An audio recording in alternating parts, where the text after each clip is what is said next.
I just thought, in the spirit of us doing accents and people doing a performance in something that they're not quite there in yet, that's my favourite cover of all time.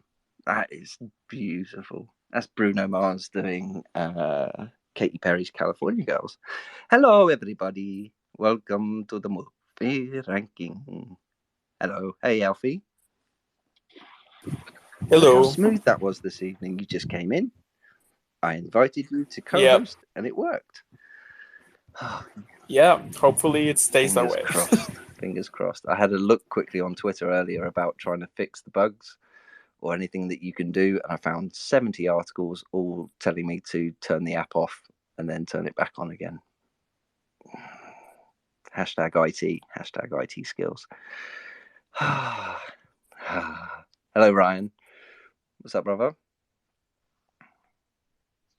How are you? I'm good. Great day to be an American. It is indeed. Also because Gwyneth Paltrow was found innocent. Yeah. In addition to that other piece. Listen, justice, as Seth said quite rightly in the chat, justice just left, right, and centre. You get some justice. You get some justice. It's beautiful. Good times. Matthew, hello, brother. Hey, Skadoosh. What's going on? I'm working on my next story. Excellent. Still going? I'm still going strong. There you I go. have a title for it finally. Excellent, excellent. I I'm part of a group chat where I live as part of a guardianship. It's a long story, but essentially we have a group chat, and there's a gate that we have to go in and out of and lock every time we go in and out of it. And it's a pain in the ass because it's a huge, big fucking wrought iron gate, and it's held together with a bike lock. And Oh wow. if the wind is up, like you push once, it obviously it bifurcates, so you push one to one side, then one to the other. But the time you've pushed the other one, the last one to the side, the other one is now swinging back in the wind. Hence, we've been using a faithful brick to Oh, okay. keep the gate on one side open whilst you get the car in and out. Um, that brick has been used for the best part of 6 months, and then all of a sudden it's disappeared. You know Oh how something in wow. your well, sometimes in your life you're like, hang on, just hang on, where? It's not that it's disappeared. It's more who someone must have taken who would take a someone. And then this term got used in the group chat. Someone said some brick nonce has had it away with the brick, and I thought if I ever write a 1960s London East End crime drama series, I've got my title already sorted. Brick Nonce. I love Brick. that title. Mine is the Champagne Switch. That's the name of it. Ooh, ooh, About dude, that. a Oh, and the way about a that trips off the romantic tongue. novelist The who wakes up in champagne the body of switch. her main character. Very nice. All right, I look forward to hearing more about that. Seth is here. Bonjour. Can he speak? He might be working. He's waving. Okay. Teresa. Hi, Teresa. Hola. Hola. Our newly celebrated uh, Teresa. I forgot the name, so I know it was Black Arts Matter. What were you a recipient of? I was one of the women in arts Women for in the Art. local area of Atlantic City, Atlantic County area. Fabulous. Was I it a was good one of day? 10. Was it a good Yeah, it was a day? lot of fun. It was a lot of fun. I put snippets of my speech on Instagram. Ooh, So if you have fabulous. Instagram, go check it out. All right, we'll have to look on Same Insta. username. Fabulous. Well, and thank you to everyone who I think we obviously got behind you on Sunday because how could we not? Because it's family. It's family. It was Um, so cool. I like because I didn't look at anything all day long, and then when I got home, I saw all this stuff, and I'm like, oh. it's always nice and always slightly alarming to come back to 39 notifications. So okay, so It was a wonderful thing to come back to, and excellent. I hope I personally thanked everybody. I think I did. And you yes. Uh, just reminds me just of my. Do you remember having to do? I mean, do you remember having to do thank you letters as a kid when you got Christmas presents? I Mm-hmm. have a feeling that's a tradition, or maybe a thing that's kind of gone by the wayside now. But young Wolf, Maladin, young Maladin Milad, Hello, how are everybody, you? and I am very fine. I have been sick for the past week since last week. I have been sick for 7 days. Just a regular cold, nothing too serious. Don't Ooh. worry. My sister's son. He's a viral Oh, plague. viral plague. Yes, yes, Basically, yes. it's like a 2 year. It was his 2 year birthday, so I spent the entire day with my sister and him, and so of course the kid carried all sorts of germs, Yes. and so I was sick. But I talked to you. I had a friend that died, and I was in a very bad place for a month. Mm-hmm.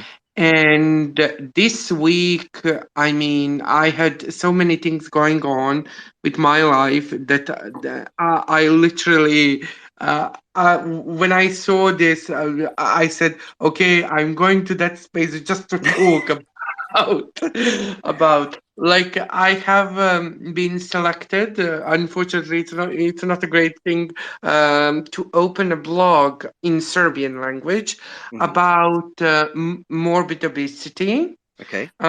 And I hope I will do that. I hope I will find a job. I will find time to do that. I got another job. uh, so it's like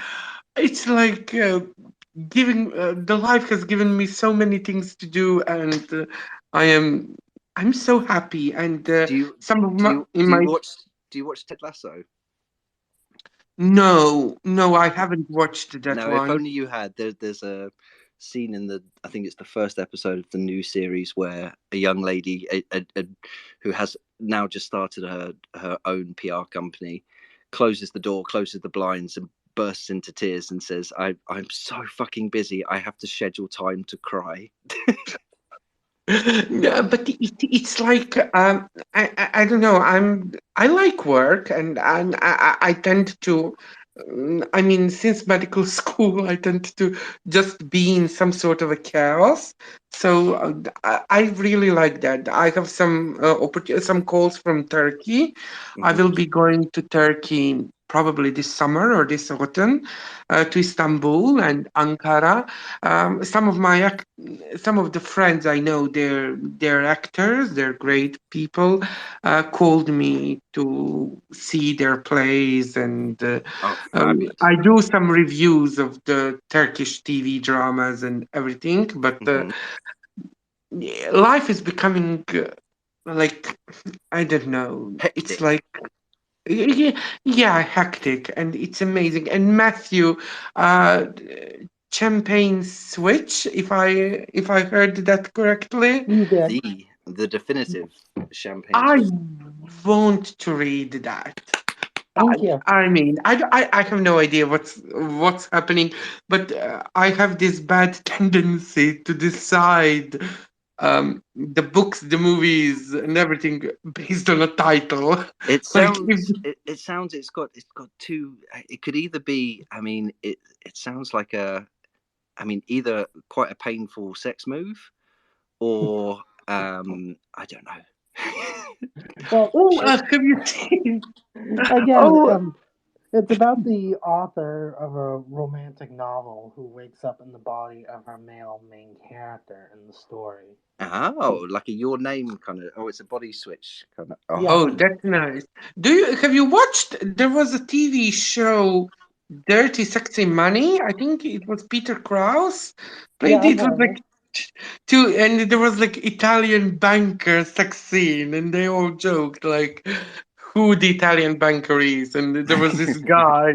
He went to the bank to get some money because he was working for this billionaire family, and the man said, "That's my grandpa." So it was okay. Fabulous. That's enough about my blabbling. Just to say to Alfie, it's good to be together in the same space, because the last two, either it was me or him, not Yeah. getting through. So nice to hear from you, man. Okay, Wonderful. that's Wonderful. love And to everyone. Congratulations to I'm just Teresa. Love you all. love you too. Just Thank trying to think you. what else has happened in the meantime. Let me say hi to Kyle. There's hello, Kyle. Can you speak, or are you at a drive-through? What? Oh, hello, Skadoosh. How are you? Good evening. Good evening. Whatever time it is there. Hi, Grandma Pearl. It's lovely to hear your voice. He said hi. Hi. He said hi. How you feeling? I'm okay. I'm pushing on through. In the words of Ted Lasso, onward, forward. Oh, that's good. I'm so sorry of what happened, but Thank you. hang in there. I am, and thank you. Okay. That means a lot to me. Thank you. And yeah, thank you, Skadoosh. Take care. You stay healthy now. We need you. We need you now more than ever. Hi, Skadoosh. Hello, buddy. How are you? I got my grandma in the room watching CNN for Trump's indictment. Oh, how wonderful! Oh, what I mean, what I almost feel rude interrupting such a joyous family occasion. It's a glorious moment. we got the barbecue going and the balloons out.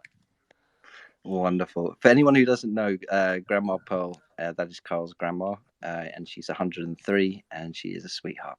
And that's all I'm prepared to say before I start crying. Tero, moi, Tero, you good? Yeah, as of today, Turkey ratified Finland to NATO. So Is that now good? all 30 NATO countries have accepted Finland. So all I want is let's keep it peaceful. Yeah. And defending only. We have Mm-hmm. our border with Russia is way too long to. We don't want to mess around. No, it's a serious matter. Yeah, 100%. Thank you for Was there mentioning. just? I need to ask: will there be any extradition to Turkey from Finland? I know this was a huge issue. I didn't. I quoted the news today about Finland. I just want to ask: will there be any extraditions to Turkey? Because a lot of my friends from Turkey are worried about that. I think it's more about the Sweden case. Mm-hmm. They didn't accept Sweden yet. Oh, okay. So that's it. Okay. Yeah, Thank you. Finland was okay. Yeah. Okay. That I'm glad. I'm glad for you. I mean, it almost feels a little bit pat just to move into what is tonight's topic. But I mean, we've had people rightfully honoured for their love and dedication to the arts, and therefore, and obviously receiving a prize for it. We have had geopolitics. We have had Bruno Mars. Maybe that is the thread to then push forward into the most memorable, cleverly worded. I'm just going to say. Most memorable movie accents tonight. I'm going to try and do this in 90 minutes, although I'm conscious we've just lost 17. But this shouldn't be a long one tonight. This should be a fun one, though, because obviously I want you to go with either good or bad. Either way, they're memorable because there are so many. So either speak to your choices, which are. There was a bit that a video that I watched earlier. And I'm not going to play it, but if I will put it up in the nest at some point. It's Adam and Joe being Joe Cornish, talking about Ray Winston's accent in Fool's Gold. If anyone has seen Fool's Gold, it is an example of when an actor, I guess, when they move to the next level and therefore believe that they can just adopt other accents even without really taking much thought as to how strongly anchored they are to a certain geolocation. In Ray Winston's case, the East End of London. It's really quite something. But let's see some examples tonight. I'll start. Stephanie has sent me her list as well. I've got a few clips loaded up as well, and hopefully this will go smoothly.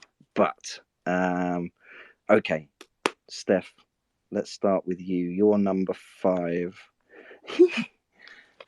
Your number 5 is Cameron Diaz. Can anyone guess the movie?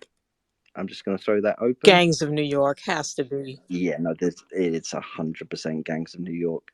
Can't remember the character name, but yeah, no, I revisited it in just a few minutes before starting the space. It's quite something. jarring, and actually, I'm not sure if Tom Cruise is going to come up in this. And I think Irish accents are going to play quite a large role, but there's a difference between, I think, someone being so charming that it doesn't really matter. Unfortunately, yeah, it really jars. Cameron Diaz in Gangs of New York. That's number 5 for Steph. I went Vigo. Can anyone tell me which one I've gone for? Gotta be Eastern Promises. Eastern Promises. Promises. Eastern Promises. It's a You stole controlled. that. It's relaxed, but it's not stereotypical. He has managed to get some kind of blend of some European countries and also his own kind of accent as well. It's a really good one. I thought I'd start with a good one because a lot of mine after this point are not so good. Speaking of which, all right, Stephanie for number 4 has gone for Russell Crowe. Does everyone want to take a stab at that one? Robin Hood? Which movie? Yeah, 100% Robin Hood. He didn't take it well when he was interviewed by a BBC journalist who actually inquired. I think he dared to even ask exactly what part of Britain he was going for in terms of the accent. He called him a cloth-eared bastard, I think. Cloth-eared twat? Cloth-eared bastard, one of the two. I think he was going for Nottingham, by way of Wales and Ireland and parts of Scotland at some point. Not a lot of English, unfortunately. Oh well. Number 4. Now mine's okay. Now my number 4 is also bad, but I think again one of the key cases again of it doesn't matter. Ben Affleck. Does anyone want to give me? Argo? Last duel? Shakespeare in Love, darling. I Shakespeare in always Love. forget he's in that. Oh no! Good God! Go back and watch it. It is now. He's gone for. He's heard.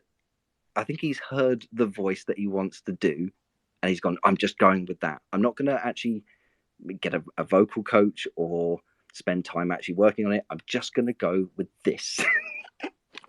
I like the story that because he was doing Dogma at the exact same time, and in that movie he doesn't have any kind of beard or goatee or whatnot. That apparently the goatee in Shakespeare in Love is literally painted on. Oh wow! I'm going because back because he was doing that in between. Oh geez, who knew that the Henry Cavill mustache gate actually had a precursor? Who knew? I mean, there must be 1,000 of those stories. All right, okay, so that's my number 4, Ben Affleck's. 3 for Stephanie. Now this is wonderful because I then went and looked because I couldn't remember it. She's gone for Val Kilmer in The Saint. Now, I have a clip loaded. I hope. Oh, I have a clip. Now, it's not obviously that he just does one accent. He does so many accents in that. One of which is Bruno the German. Let me see if you can hear this masterpiece. So early. Nope. You guys want to get some coffee or something? So early. You guys want to get some coffee or something? That's bad. Oh, it's so early. Oh, mine. Oh, it's brilliant. I love it. Do you want to go get some coffee or something? Yes. It's okay. That's that. Not just for that, but obviously he does all the different characters in The Saint. So there's a lot more depth in that choice. It's kind of technically cheating, Steph, to be honest. My number 3. Okay, I'm going with the good British accent, the good English accent. It's more or less flawless. Claire Danes in anyone? Romeo and Juliet? Stardust? No, Stardust. Yes, Claire Danes in Stardust. It's a movie that's close to my heart anyway because it's Neil Gaiman. I just love that movie, and her performance in it is brilliant. And she does a pretty much flawless British accent, unlike my next choice. But Stephanie's 2 and 1. She's gone now. We've had a lot, and we've pretty much covered this in depth a lot recently. But her number 2 is Locke. So that's Tom Hardy doing a Welsh accent at a very controlled pace. What I want you to do, boy, is to go down to the road and and tell him 500. That's all you're going to give him. Oh God, that was awful. Oh, slipped to the end there. Tom Hardy's Welsh accent in Locke, and then her number 1. And when she told me this, I fucking kicked myself because obviously it's number 1. Dick Van Dyke, ladies and gentlemen, Sir Dick Van Dyke, if he was born in the right country, as he should have been. Obviously for his I mean, in one ways it's a masterpiece, in other ways it's an atrocity. It's like Marmite in that way. But yeah, his performance in Mary Poppins is legendary. I have a clip loaded up, but I don't have the time. Number 2 for me, what did I go with? I mean, these are quite basic actually. Now that I look at them, I've Don Cheadle. Now Don Cheadle did a wonderful accent when he played the character in Hotel Rwanda. In Ocean's 11, however, I'm just going to leave it at that. Do you know what? Because do you know what? It's hard to do accents, and I'm going to actually go with a more compassionate tone. It's fucking awful. It's really fucking awful. Let's move on. Number one. It still to this day fucking baffles me how he did the Pride. Everyone knows my love for the movie Pride. Everyone knows now knows what's coming. Ben Schnetzer. When I found out that is an American actor, Ben Schnetzer, who plays the pretty much the main character. You have Mark in Pride. He has a gloriously sibilant and soft Northern Irish, kind of south of Ulster kind of accent, and it blew my mind when I found out that he was not. When he was he was an American actor. So Ben Schnetzer, that's mine. So right, there we go. That's us out the way. Let me say hi to people very quickly. Aaron, what's up, brother? Oh, jolly-o, son. Now, in spirit of today's little episode, I choose to talk like this all day. How you going there, governor? I'm all right, mate. You look, your mum's all upset. Your mum's all... Did you have yourself a cup of tea? Stabbing me, Keith. I'm gonna die. It came with a funny angle. Early in the morning for kung fu, innit, Mark? How are you, mate? I'm very good. It's so good to hear your voice. And and Chloe's here as well. Hi, Chloe. Yeah, she's sitting next to me. Hello, my love. How are you, my darling?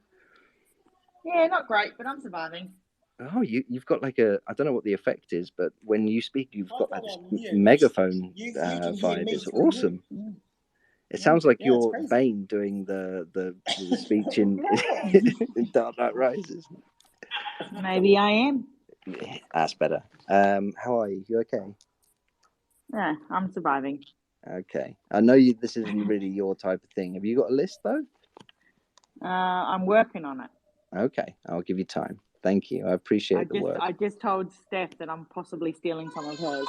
Okay, yeah. Well, I mean, from Diaz to Van Dyke. Van Dyke? That's good. She had quite a list. It's a good start. Right, let me get to other people because this is more fun this way. Oh, Paul and Helen. Hello. Yeah, you're awake. I am very awake, yeah. Is she awake?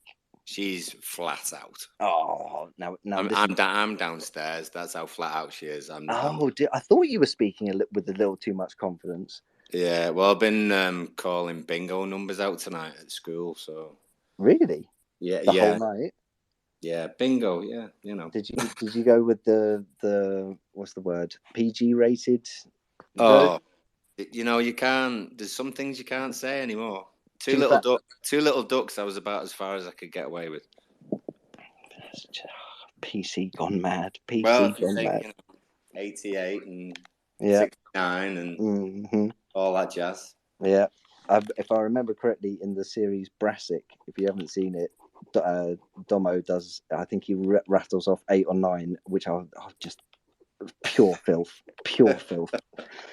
All right, brother. Like, have you got a list for you or you and Helen? I've just got one for me. Oh, he's flying solo. I am. So, all right, lovely. All right, Alfie, you're going to go next and give me 3 other people, please. Oh, and very quickly, hi to Danny Menezes. I don't know if I've put too many S's in there. And the minute I clicked on him, he disappeared. All right, Alfie, choose 3 other people for me, please.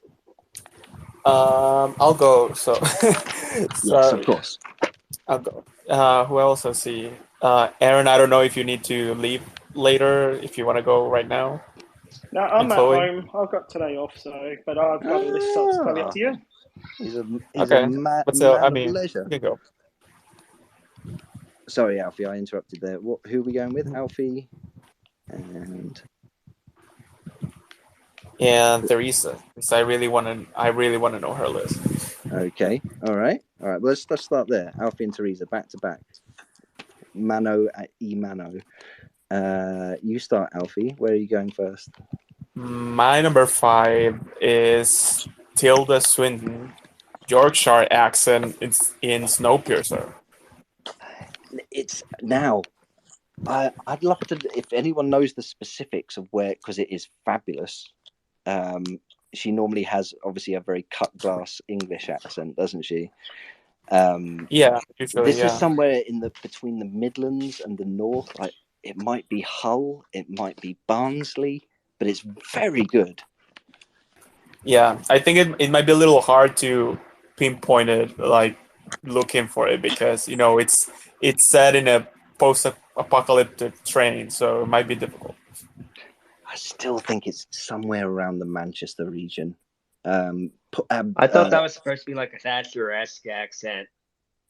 Well, it's very northern. It's very northern, isn't it? It's very, but it's not quite. It's not like proper north. Like, it's not that proper north, like Yorkshire. It's more either somewhere towards the Manchesters or somewhere up like Leeds or Barnsley or somewhere that kind of direction.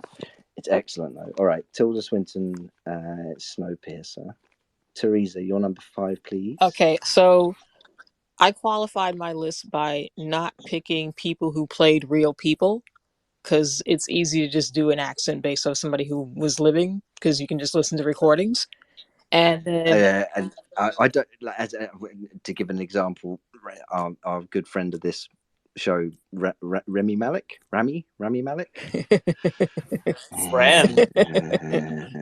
Anywho, That's a strong word. Yeah, justified. And then I wanted to switch it up too, so I've got bad and good. So all the good. Odd numbers are good, and all the bad numbers are even numbers. So this is a good one to start. This is a good one to start with. So number 5 is Heath Ledger as the Wyoming closeted gay cowboy in Brokeback Mountain. Excellent choice. Nice. I think that is an excellent I mean, choice. He's got the whole, the tightness of the lip. He's got that the jaw. Yep. He's got that, you could barely understand because he's like mumbling it all underneath, just the way those cowboys talk or rarely talk. It's a really perfect accent. It goes along with the characterization too. So I don't know how to quit you. Yeah. I don't know how to quit you. Yeah. No, I mean, yeah, it is a work of art. That's a wonderful choice. Excellent. Okay, so that's a good one. Alfie, back to you. Number 4. My number 4 is Kristen Stewart in Spencer. Now, I still haven't seen it. I will need to study it in that case. I know that she's not doing an exact impression. No, I wouldn't say she is. But I think that's why I really liked it better than, like say something like The Crown, for example. Well, have you seen the clip of Elizabeth Debicki doing the interview?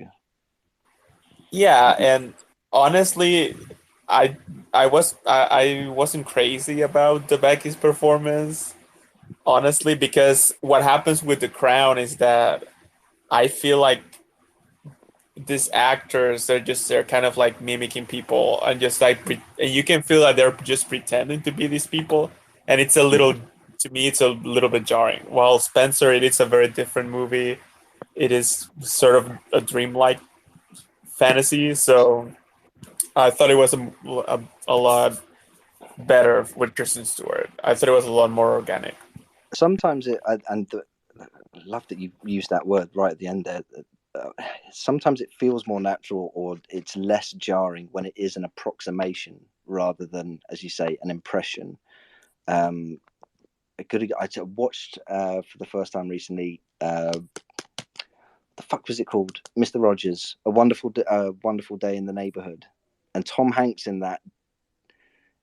It's the right side of it. It's an approximation of Mr. Rogers. It's not an exact impression, and it works better because you kind of you go with it more. I think I still need to see Spencer, and of course you can do an English accent. Of course, you can do an English accent. All right, Teresa, we're back to you for your number 4. Now, this is not going to be a good This one. is not a good one, and I'll preface this by saying I adore Tom Cruise, but my God, far and It away. is.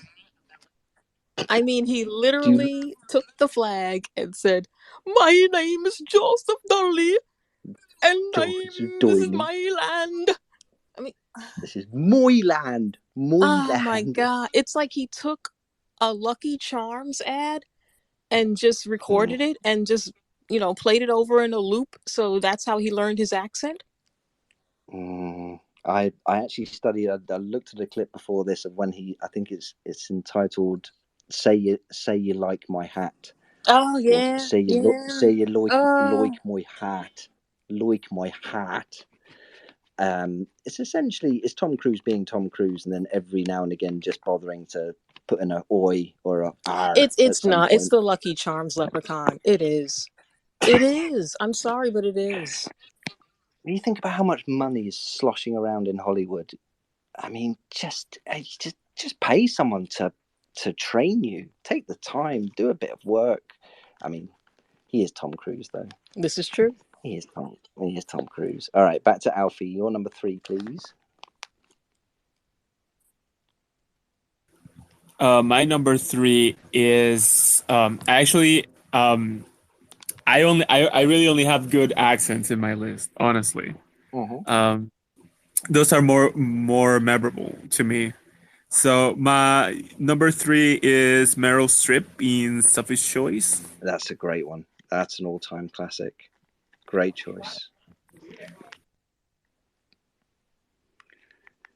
Absolutely do. Wonderful choice. Okay. All right. Let's keep going. Number 3, Teresa, yours. Number 3, which is a good one, is Chiwetel Ejiofor in 12 Years a Slave. Ooh. Because wow. you got to think about it. He's a Brit. He's playing an American, but he's playing a Northern free man living in New York. So he's got the upper crust accent and Northern accent. And then having to spend 12 years. Oh, I just realized something. That's a real person. Oh, well, I just messed up my whole thing. It doesn't matter. It's a real person. Anyway. But the whole point is that, and then he goes down south for 12 years where he then has to change his whole way of speaking so that he sounds like the Southern slaves of the day. Although for Teresa, I don't think there is any audio recording of the actual person, so I think you're all Disclaimer. right. Thank you, Ryan. Yeah, that's cool. So yeah, because it would have been like 1800, so I don't think there'd be any audio. This is true. He was. I think the scene that it's funny. I have seen it twice, and I'm quite surprised actually that I watched it a second time. I think, and the scene that gets me always, and I think as you talk about the way his accent and his mannerisms and the performance changes as the cruelty and the punishment kind of increases, but also as he gets closer and closer, is what's it, where they sing the funeral song. Went down to the river Jordan, where God baptized 3. When I walked that devil to hell, then down he baptized me, singing "Roll, Jordan, roll." That when his voice comes in that, it's kind of hairs on the back of your neck stand up because it's him giving voice, and not just giving voice, it's giving kind of giving up, I guess, almost in a part of the way on his old life and accepting his new one. And then when he meets Brad Pitt's character and he explains who he really is, and then his original voice starts to kind of slip back in where he's speaking more properly again and he's trying to get him to help him. It's just a phenomenal performance, and the vocals of it all. It's got its. I mean, some people have this, and I had it, it's got me in trouble a few times. But sometimes when you go to a new place, you go on holiday or vacation to somewhere where everyone speaks with a different accent, and you find your tongue almost doing on its own. Scotland is one like that for me, and I think it's a natural thing. I guess it's an empathy thing. it can get you in trouble though. The wrong place at the wrong time. Yeah, well, it's natural for some people. Like, I have an old friend of mine. I haven't spoken to him in years, but he's a dialect coach, and he said that there are just some actors where they don't even really need a dialect coach, like your Meryl Streeps and your Daniel Day-Lewis's and your Kate Winslets. They just have an ear, and they're able to hear it and then be able to spew it right back out. But there are other people that just really need somebody to go through all the vowels and the consonants and to make sure that they're staying consistent, and they've got to stay with them throughout the whole movie. 100%. 100%. There's one famous. What I love is if anyone is a fan of James Acaster, the British stand-up comedian, he's just been cast, I think, in a pretty big movie. I can't remember what it is, but it blew my mind to see that he'd been cast.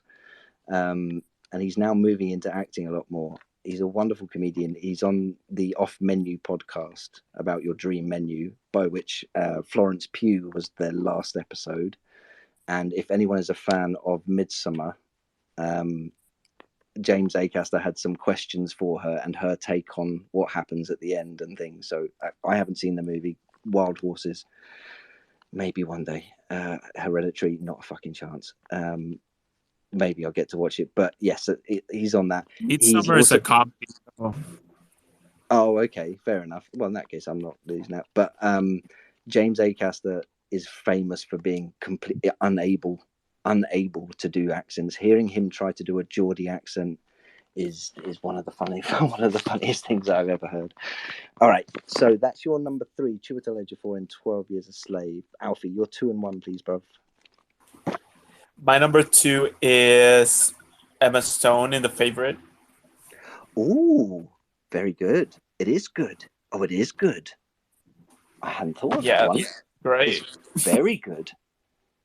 Oh, that is a very good choice. That is an excellent choice. I think it's still her best I think it's her best performance of her career. Wonderful. Date. And then controversial. Number 1. My number 1 is Peter Sellers in Doctor Strangelove. Okay, it's kind of cheating, but yes. Yeah, it's kind of shit, but it's great. That is beautiful. That over the top German accent. I wish I could explain the TV show Hello Hello. I think maybe only Paul knows what I'm talking about, but I wish I could explain Hello Hello to the rest of you. Good morning. All right, Peter Sellers in Doctor Strangelove at 1 for Alfie. His number 2 is Emma Stone from The Favourite. Meryl Streep in Sophie's Choice at number 3. Kristen Stewart in Spencer at number 4. And Tilda Swinton's, I'm sure it's Barnsley accent in Snowpiercer. Beautiful. Okay, Teresa, back to you for your 2 and then your 1, please. Okay, so my number 2 is a bad one again. And I mean, everybody rags on poor Dick Van Dyke with Mary Poppins. We got him in the list before. But if you go one step further, you get Lin-Manuel Miranda in Mary Poppins Returns. It's just, it's bad. It's so bad because he's not even trying to do a proper Cockney accent. He's trying to do Dick Van Dyke's Cockney accent. And I think I've heard him say in an interview that was a deliberate choice. And I don't know. It's such a warring, conflicting thing in my head. I love the man so deeply and so much. He's brought me so much joy. But no. Look, you can't. No. It would have been more convincing if he had just used his normal New Yorican accent and said, "Yo, chica mami, we're going to clean your chimney sweeps, okay? Make your house caliente." See? What is caliente? That would have been better. Linny Manny. I mean, who thought? I mean, you think that people can do no wrong. Unfortunately, that's been proved. That's always proved wrong, mostly, other than in the case of a few people, Robin Williams. Yeah, he's done wrong there. But you know what? He'll be okay. He'll pick himself up. He'll bounce back. Listen, what I love is that there are people all over England and Scotland, Wales, and Northern Ireland, and in Ireland too, who know every single word of Hamilton. They know the soundtrack, and I guarantee probably less than 95% have actually gone to see it. But I love that. I love that. They can recite the lyrics to Helpless or Hamilton or anything. And I love that there's that connection. But he did do bad in Mary Poppins Returns. Number one, please. Okay, so number one, back to greatness. So my number one is hands down, and even dialect coaches, other actors, everybody says that this actor is the best at doing accents. They've proven it time and time again, and that is Meryl Streep. But the performance that I'm picking her for is the one that I know she got exactly right, and that is Iron Lady. Nope. That is her Bronx accent as the nun in Doubt. I swear, if I close, as soon as she opened up her mouth, I was like, oh my God, she sounds exactly like the old ladies where I grew up. Like she sounds like me. She sounds exactly like she's supposed to. Every single word, every single phrase when she says, I have doubts, it sounds like me. She sounds exactly like she's supposed to. It is just. Oh, that's the title of the movie. Yeah, it's called Doubt. Yeah, indeed. Did you give that that boy wine? fabulous. I mean, it's just like she's just saying it exactly Did you right. give that boy wine? Sorry. It's perfect. It's perfect. Wonderful. Okay, that's beautiful. Number one for you then, Meryl Streep in Doubt, Lin-Manuel Miranda in Mary Poppins Returns at 2, Chiwetel Ejiofor and 12 Years a Slave at 3. Oh, God bless him. To be sure. Tom Cruise in Far and Away at number 4, and number 5, Heath Ledger's I Can't Quit You in Brokeback Mountain. Fabulous. Thank you both. Right, more people. I haven't said hi to Kale. What's up, Kale? Hey, how's it going? Good. You're sounding like you have a frog in your throat. I did for like a minute. Let me clear my throat. We're good. Yes. How are we doing? How are you? I'm good. How are you doing? I'm much better. I'm okay. Abhijit is here as well. I haven't said hi to Abhijit, and Fahad's about to swing by. Hi, Abhijit. Hello, bye. How are you? I'm very good, bye. You good? Yeah, I'm fine. It's like 5:20 here in the morning. It's very early morning. He's up. Now listen, we have a very, very broad church in this parish of the movie ranking family. We have incredible lawyers. We have people from Honduras. We have people of Hyderabadi descent. We have people from Runcorn. We have people from Georgia. We have people from Finland. We have people from Australia. 2 cunts actually. But we now also have not just another person from India, but we also have someone who is a would you say floriologist? I don't know. Floriculturist. Sorry, say it again for everyone else. Floriculturist. But you study flowers for a living? Is that correct? Yeah. Yes. It just never was an option at my school. It was never when you did the career path advisor in year 4, and they'd say, well, either go into finance or to law, or basically be a builder. I wish I could have chosen to study flowers for a living. That's lovely. Thank you, man.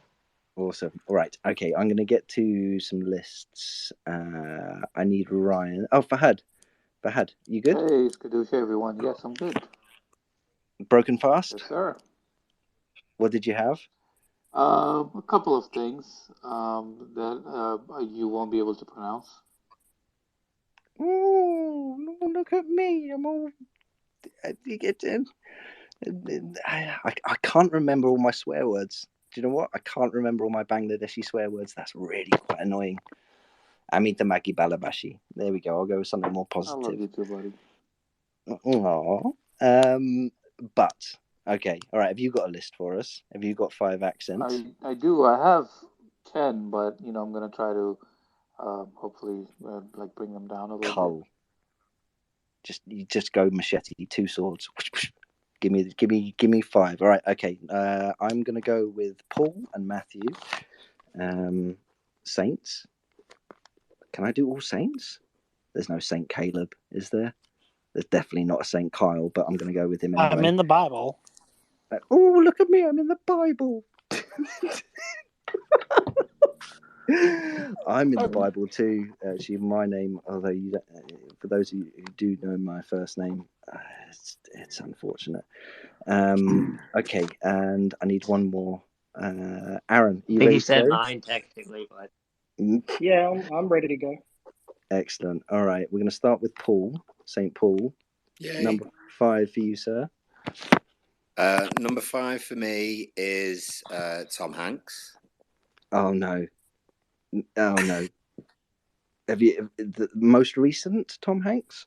No, I don't. No, it can't be. No, it can't be. No, Okay. no, not the most recent. No, but it sounds a little bit like that.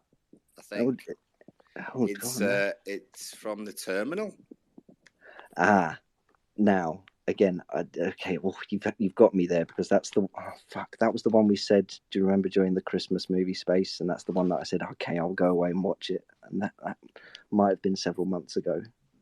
It's not bad. It's all right.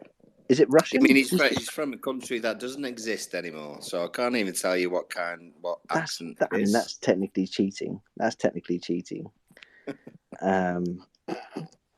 Okay, all right. Tom Hanks. Okay, I'm not going to say the one we were both thinking of because I have a feeling it might come up. Matthew, I'm going to come to you for your number 5, please.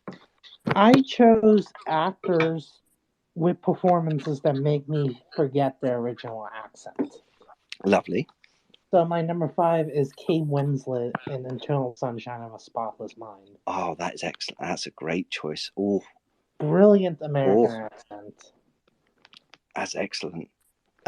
If you've also seen her in, was it Mayor of Easttown? Yeah, well? again, another great and American she went accent. total Pennsylvania on that one. She that really was very got it. Specific, yeah, she really got it. She's if anyone listens to the Watch podcast, which I think is on the Ringer Network, she went on with Andy and Matt, and spoke for 2 hours about the accent. It's incredible. She really does have an ear. I think, and someone mentioned that, Teresa or someone earlier about, Kate Winslet clearly has an ear for accents. Yeah, and not only that, like she was the only one on set because everybody was trying to keep the Delco accent going, so they would keep it in between takes and stuff, and she would just go back to her natural British and then hop back in and out. That's between insane. takes. I mean, that's how great of an ear she has. That's hard. I don't. Yeah. So the thing of it is, like what my friend Jess said is that it's not about being able to say the words the right way or whatever. You've got to be able to hear it. If you can hear it, and then your brain understands it, and then you can just speak it. But if you can't hear it, if you don't have the ear for it, then you're never going to be able to say it. It's almost as if like the mouth in itself has its own controls. Do you know what I mean? As if the mouth is able to, on its own, it's the tongue being able to move in a certain position and to get around things and to have the confidence just to let the words come out and know that your mouth is going to deliver it, which is that's pretty much flow state, isn't it? That's one hell of a skill to have. Kate Winslet. I have a feeling there's going to be more of Kate Winslet as we go along. Right, Kyle, Monsieur Akin. Bonjour, Skadoosh. Number 5. My number 5 is Tom Holland for Spider-Man. For Captain America: Civil War. Okay. Oh no, this is interesting. I mean, it's a Queen's? Is it Queen's? Yeah. It's the first time that we hear a Spider-Man actor with a Queen's accent. Fahad? I'm just trying to think if anyone else is better positioned to be able to judge a Queen's accent. Please let yourself be known. But I'm going to go to Fahad and just check in on him. Sorry, was Kyle talking about Tom Holland? Tom Holland, Queen's accent. I mean, I know Kyle loves Spider-Man, so I won't say anything bad. Oh, that's very sweet. Okay, maybe it's good enough to be believable. It's good enough to those of us, I guess, who don't hear the Queen's accent all the time. It's not really there, but it's passable, but it's not there. Yeah, it definitely sounds like he's trying. Is it Robert Pattinson in Good Time? Kind of good, because that was a specific, again, another New York. No. Pattinson in Good Time was fantastic. He had the accent down pat because he was doing a Greek Queen's person, which is even more specific. He was doing like Astoria. Lovely. Okay, but I mean, it wouldn't be a list from Kyle if it didn't have Spider-Man on it. So Tom Holland at 5. Before I go to Aaron, let me say hi, Joanna. Joanna's hi. It's been a while. It's been a while. Hello. Hi. You're back. I am back. I'm back from Australia. How was it? Oh, it was amazing. That's all I need to know. Good. The weather was shit, but it was amazing. I mean, it has its own time zones and climate. I mean, yes, it was actually almost fall, so that was weird. But yeah, it was beautiful. All right. Well, it's good to hear your voice. You too. Let me go back to Aaron. Aaron, number. Oh, is he in? Number 5. Number 5, please, Aaron. Sorry, mate. Elon kicked me I'm for some asking weird for your reason. number 5. Elon kicked me out of speaker for some weird reason. We haven't done a South African accent yet, so I don't know what his fucking problem is. Number 5 is my name is Elon, and I'm a prick. Number 5 is one that you guys haven't seen yet, but I got to see a sneak peek of it early, and that's Russell Crowe in The Pope's Exorcist. Now, were you happy that you got this sneak peek? Well, what it is like when you see the trailer, he's got his like broken English in Italian, but in the actual clips I saw, he's actually speaking fluent Italian throughout the clip. So it's actually really quite smooth. So, okay, I'm intrigued. Yeah, that's what I thought when I saw it. I'm like, whoa, okay, that took me back a bit, and I was like, I wasn't expecting it, and I wasn't expecting it to be that good. So is he doing... my list is called the Daniel Day-Lewis Memorial List. So basically, Daniel Day-Lewis just knocks every accent out of the park. I'm not going to put him on any list at all because he deserves all 5. I am here for that all day. So it's not an Italian.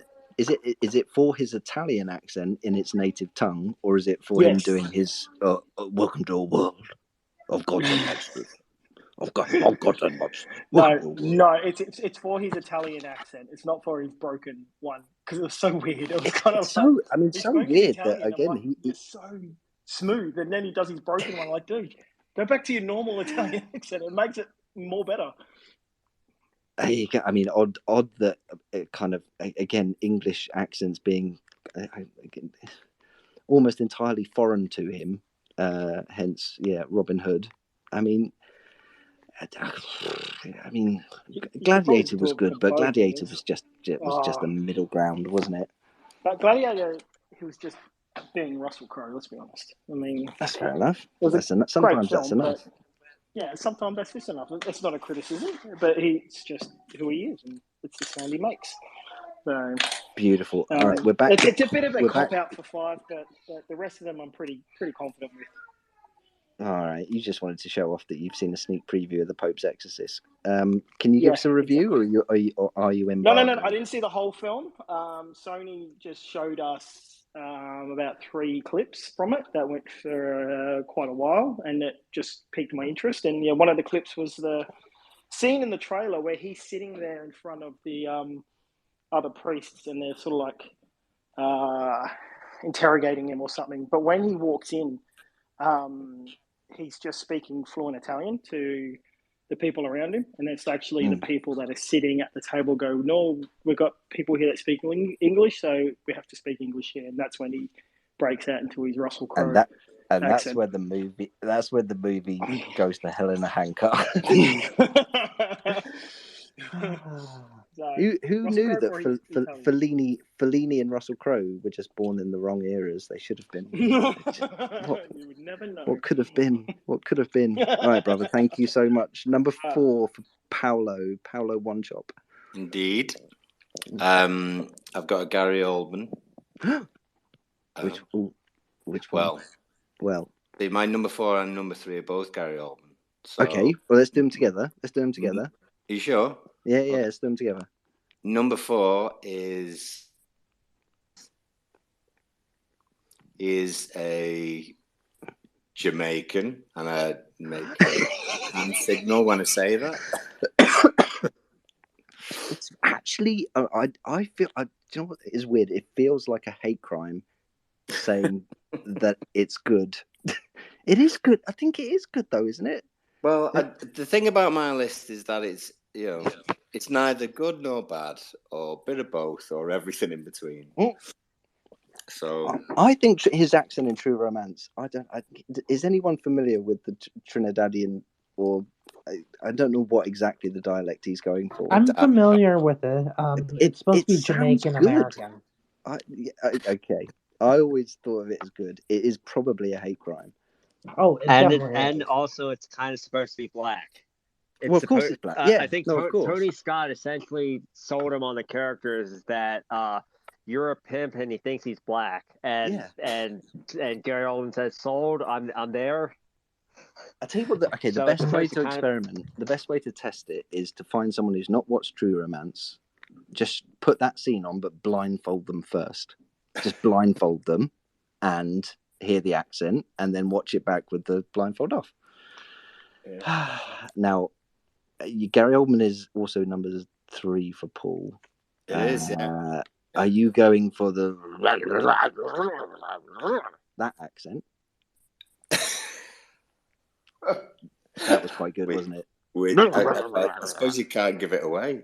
It's The Darkest Hour, isn't it? Churchill. Oh no, it's not. Oh no. No. That was very good, though. By the way, very good. I actually just had a seizure. Okay, so what is it? What is it then? Gone Russian again. Ooh. Air Force One. Air Force One. Very good. Yeah. I think there is one accent which is shared amongst all British actors of a certain age when they're forced to play villains in action movies, which is just get there or thereabouts. It's fine. Somewhere in the ballpark of Eastern Europe is just anywhere is fine. Talk like this. Bit Borat. That was Borat. That was much more Borat. Yeah, that's much more Borat.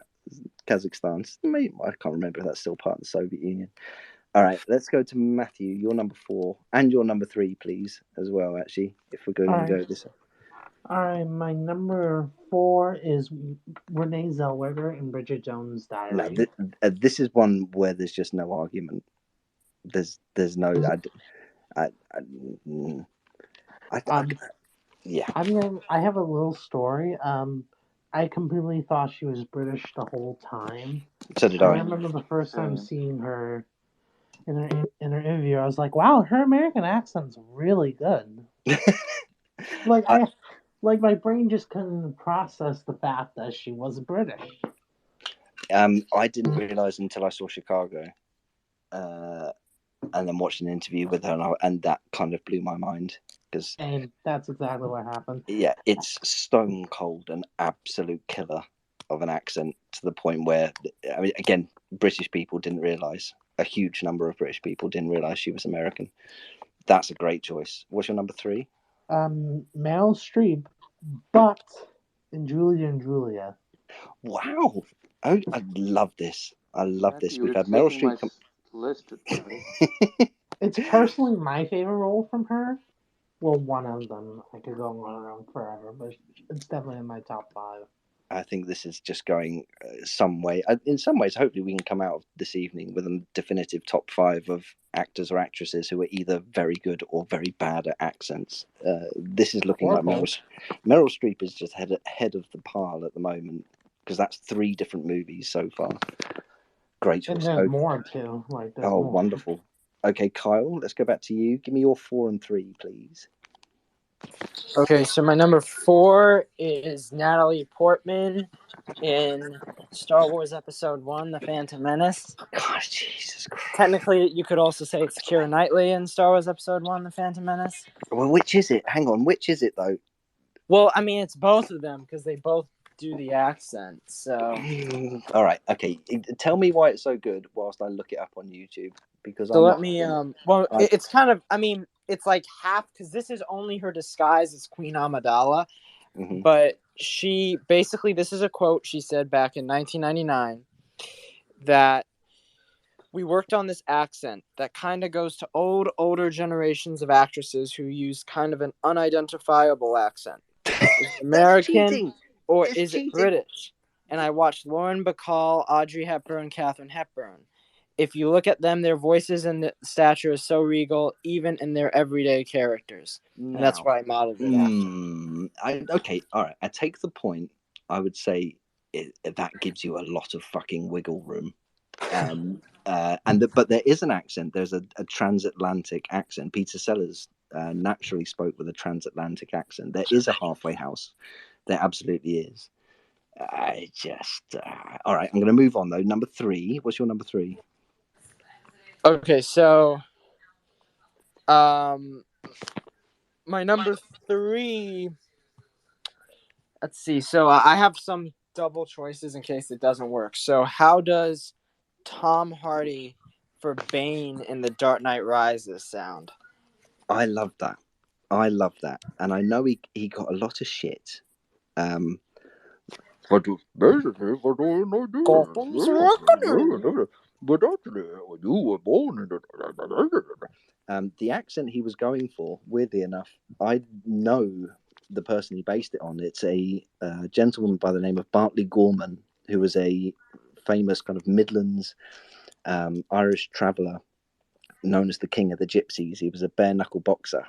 And he was going for this accent because this accent in particular is very weird. It does have all the earthiness of Irish and Traveller, but also Midlands. And he would the way Tyson Fury. I tell you what, Tyson Fury's accent, if that's as close as you can get to it, where it sounds almost proper, but it's also got all of this dirt underneath it as well. Now, unfortunately, none of that actually came through because all we could hear was. Yeah. You know, sometimes really smart people make really silly decisions. I don't. I disagree. I mean, that was I was was talking great. about Christopher Nolan, not Tom Hardy. And it's something in the post-production process. I love the too. performance, and I love the way he chose that particular accent. It's just it doesn't. It is hard to hear. It's hard to hear. Aaron, tell me I'm right. It's hard to hear. Of course.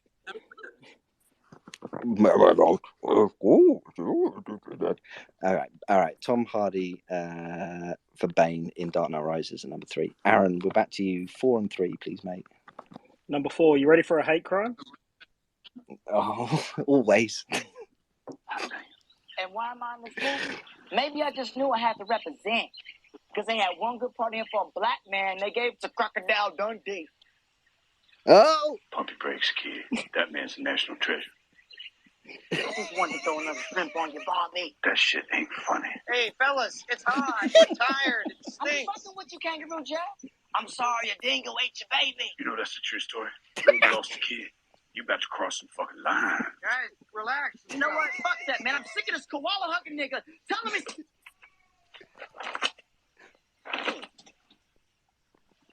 For 400 years, that whack has kept us down. What the fuck? Took a whole lot of time just to get up that hill. Now we up in the big leagues. Kid, not turning back. Long as it's you and me, baby. That's the theme song for the Jeffersons. You remember anything else? Yeah, just because the theme song don't make it not true. So he knocks the Australian accent it out the literally park. is a hate crime. He knocks the Australian accent out the park to start off with. Then when he goes into the African American, it's like, oh my God. And I just that word.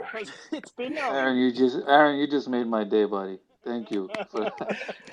It's just because it's What been do you in the mean, you people? it's been in What the do you news. mean, you people? What do you mean, you people? What do you mean, you people? What do you mean, you people?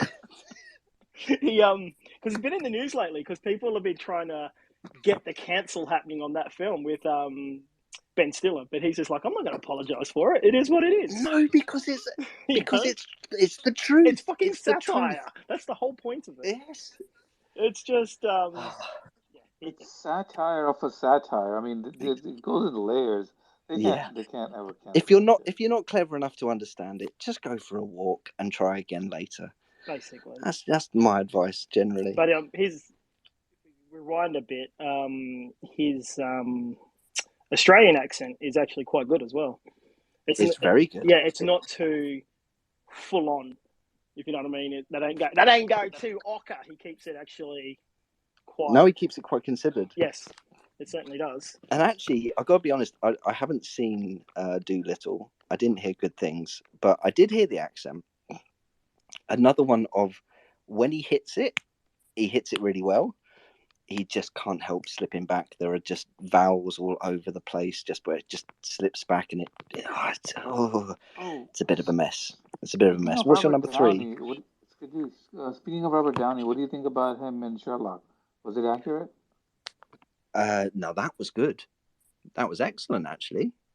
Yes, no, it is. I'm trying to pick a fault with it.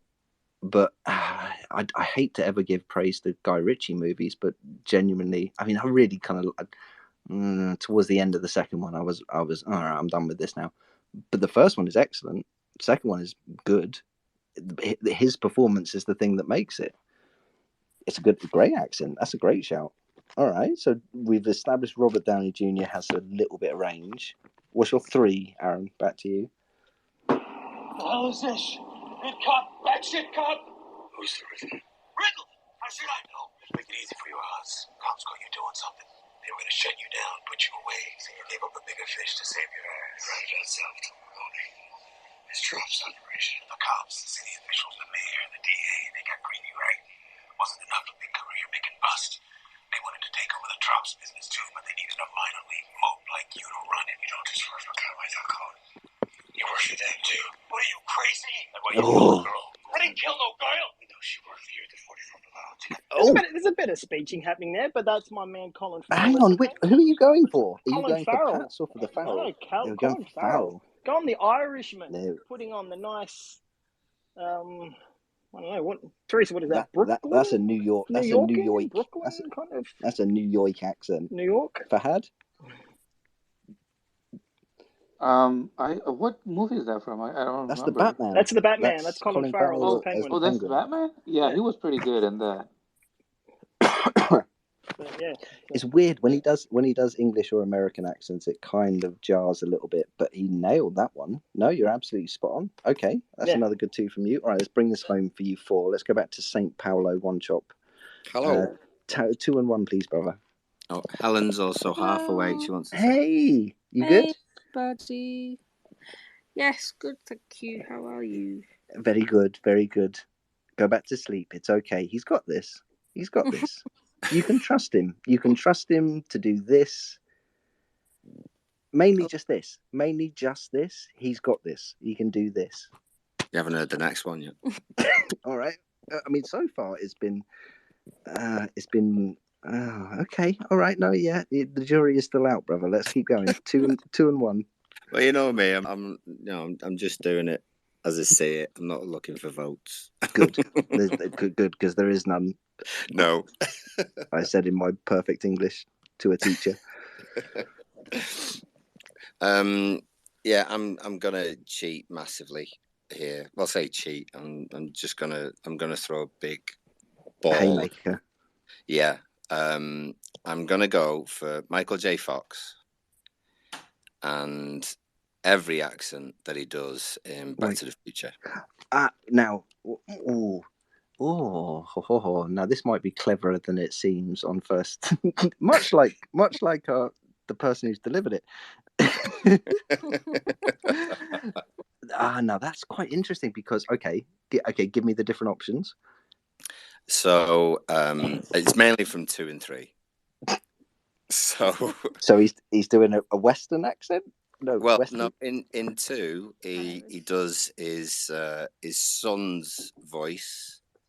He does his the father's voice. He does, and he does the daughter's voice. Oh, I did not know that. Okay, all right. String to his bow. All right, fair enough. I mean, it's so on brand, bruv. And he hits it off at the end with an Irish accent with Seamus McFly. Now you've just made my night. That's just that memory is just blossomed in my. Would you come out to me? Would you have to be here? I'm pretty sure that's fucking spot on, actually. I think it is. Now, all right. I'm going to allow it for that. Although I've allowed worse, but okay, I'll allow it for that. What's your number one? My number one, is Robert Downey Jr. and Natural Born Killers. Oh. Because that's just hilarious. Oh, fuck, he's Australian. Is he Australian or South African? I can't tell, to be honest. He's just crackers, isn't it? And it's obviously not his own voice, so... Do you know what that's made me think of? I can't separate now him and Jared Harris in Mr. Deeds doing the Australian... Bloody come here! Where's me paper? I'm sorry, Aaron. I'm sorry. I'm really sorry. Hate crime. Dude. It wasn't. I mean, Robert Downey Jr. now has... I mean, who would have thought we literally have him and Meryl Streep level pegging in terms of... I don't know how far that... I mean... The combination.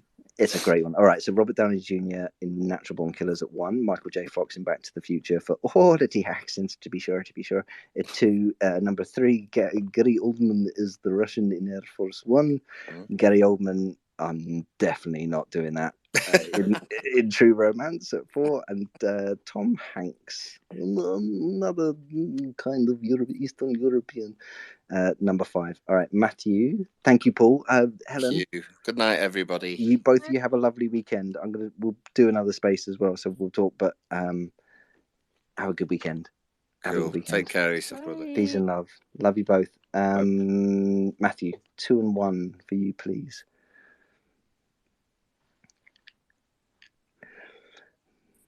Matthew, can you hear me? Matthew, oh my god, my mic was cut when I was playing the clip.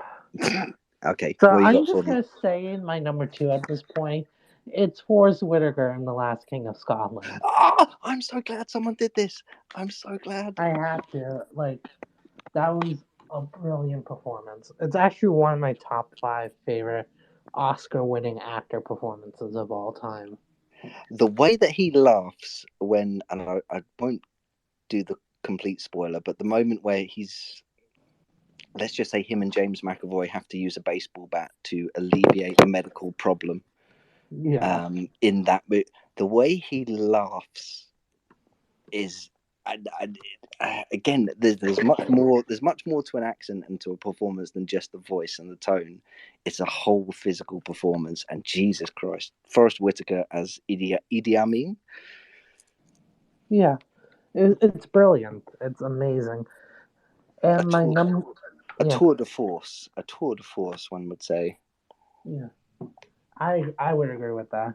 My number 1 is actually another actor playing a leader, David Oyelowo and Selma. Oh, you cheeky boy! Now I still haven't seen it, but I hear the accent is pretty much bang on.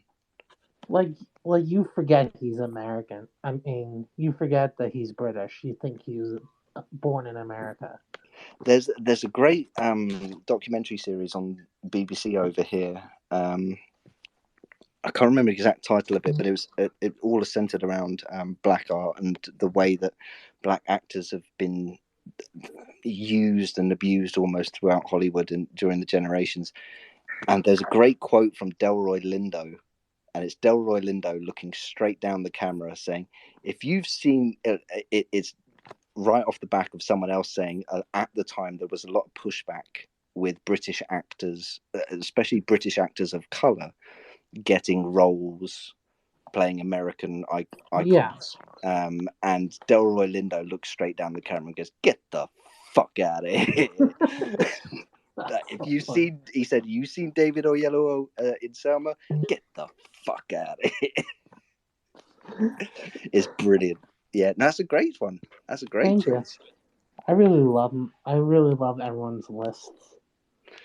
So far, so good. All right, so you went David Oyelowo in Selma at 1, Forrest Whitaker as Idi Amin in The Last King of Scotland at 2. You went Meryl Streep for Julia and Julia, her third vote for the evening at 3. Number 4 was just what have I written here? Was it BJ? Oh, Renée Zellweger. Sorry, Renée Zellweger in Bridget Jones' Diary, and Kate Winslet in The Eternal Sunshine of the Spotless Mind at 5. Yeah. That is that's a great list. That is, I think, if you were to look at a